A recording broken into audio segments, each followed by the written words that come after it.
When we see extremism on the news or in the media, it can be really hard to understand it. All we're seeing is this disturbed, violent individual. But what we're not seeing is the path they took to get there. Most of the time, they start off like you and me, just normal people living their lives. So how do they end up becoming radicalized? Extremism always starts with a story, one that's designed to be compelling and pander to a specific audience. These narratives usually start from something real. This could be young men feeling like they'll never be loved because of their looks, or the horrors that many Muslim-majority countries face due to Western foreign policy, or feeling left behind by liberal policies in a fast-changing world. Extremism targets these vulnerable people who are struggling with these complex issues, but they offer them a simple and clear narrative that frames them and their community as a victim under threat from a scapegoated enemy. Extremism targets people who already feel left behind and carry a real sense of injustice, and they often feel like no one takes them seriously or even validates what they're feeling. So when someone comes around and makes them feel seen, like their frustrations are valid, celebrated, and that there's a whole group of people who share those frustrations, well, it's not hard to see why that might appeal to some.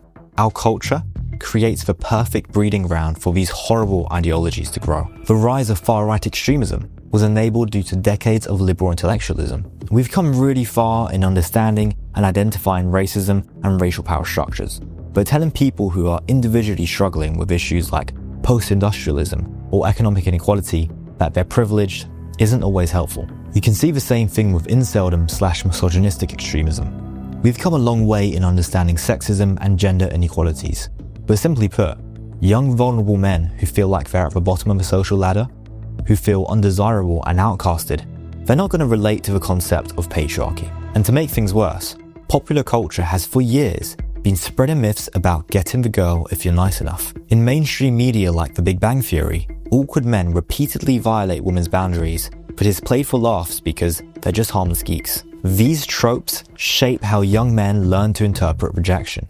In these stories, the men are presented as victims, while the women they harass are the problem, leading to incels in real life committing brutal murders. The rise of Islamist extremism was enabled when far-right figures paint Muslim communities as villains and less than others, all while they're seeing Muslim communities subjected to hate crimes locally and war crimes abroad.